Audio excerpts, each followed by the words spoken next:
Hi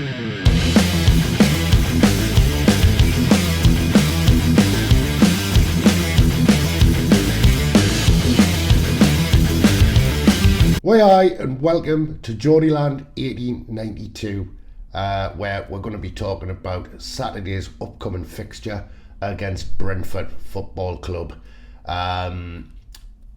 Newcastle United will be going down to the Brentford Community Stadium. Brentford's pretty brand new stadium, and we'll be taking about 1,800 Geordies down there, so I'm led to believe. The ground holds about 17,250, so it's not the biggest ground in the Premier League, but it's a must-win game for Newcastle, as they all are now. Newcastle on a really rich vein of form at the minute, unbeaten in 6. Great run, to be fair. Great point at the London Stadium last weekend against West Ham, where we drew 1-1. We all know that, but it was hard fought, and we got a valuable point down there, especially against a team who are 5th in the league. Brentford, well, their campaign started pretty well with a 2-0 win against Arsenal in the Premier League, and they've done quite well, but their form has fallen after the Christmas period, and from what I see, Brentford have only actually won one game in the last 9, and the last time they won was against Aston Villa. They beat them 2-1. That was on the 2nd of January. Brentford, in that time, in the 9 games they've played, they've drawn once against Crystal Palace. It was a 0-0 draw, and the rest they've lost all of them. So they're parachuting into the relegation zone, really. On the other hand, Newcastle United, like I say, 6 unbeaten. Our form is picking up. We're playing better and better and better all the time. Eddie Howe's doing a marvellous job, in my opinion. And I think it was a massive help, Newcastle doing this the international break, warm weather camp, and in Saudi Arabia, in Jeddah.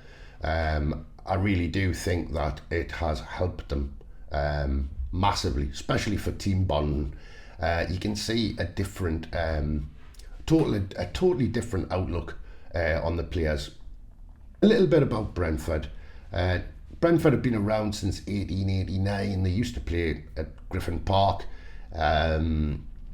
They've only actually played in the top flight once prior to this Premier League campaign, and that was in 1946. They're nicknamed the Bees, and they're playing red and white.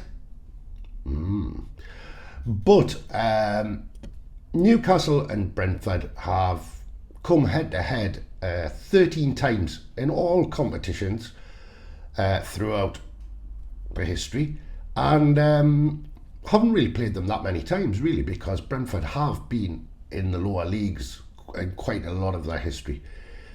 Newcastle have won 8 of them. Brentford have won 4, and we've recorded 1 draw between us, and like I say, that's all in all competitions.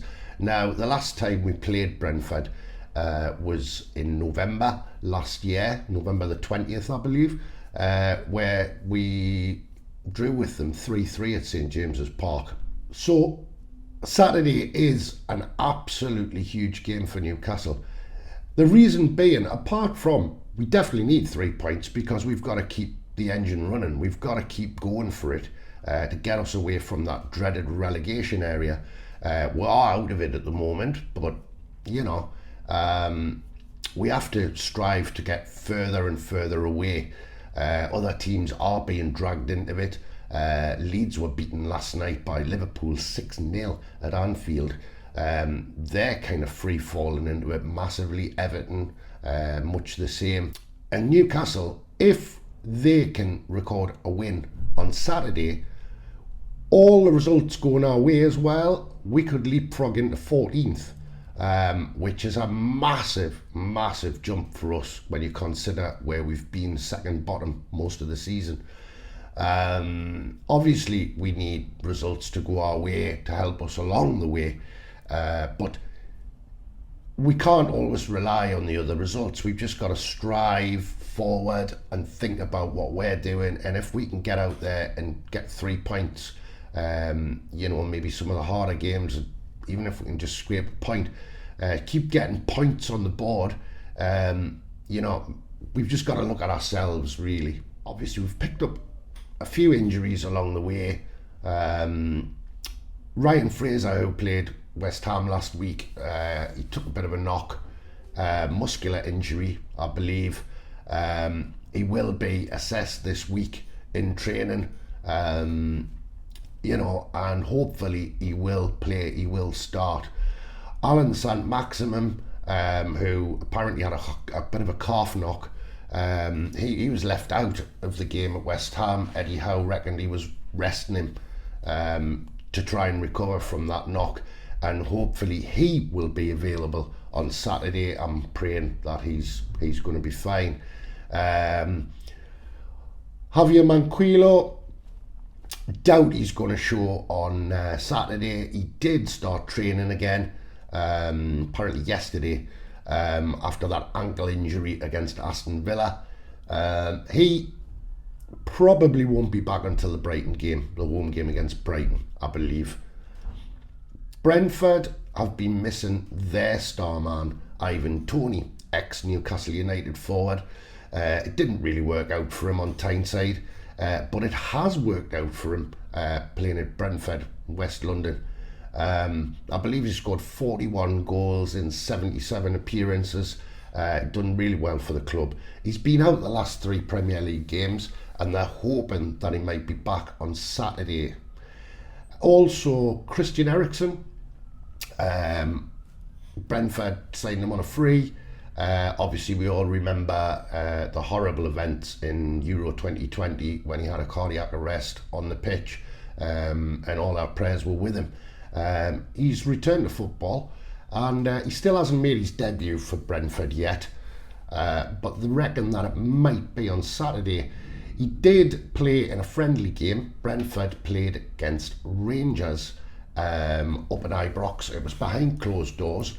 It was a 2-2 draw, and he did make 2 assists for the goals, and he did play 80 minutes. So it's pretty much nailed on, I think, that Christian Eriksen will be making an appearance for Brentford on Saturday. So it comes to me the very, very sad news, awful news, that Stephen Black has passed away, 64 years old.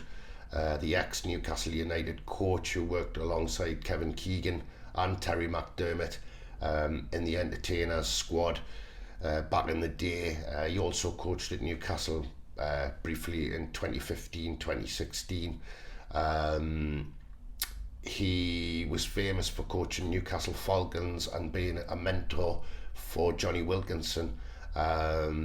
He was involved in the Wales setup and British Lions. Absolutely terrible news to hear that he's passed away. From the channel, I can only say to his family and friends, we pass on our condolences, and rest in peace, Blackie. You'll never be forgotten.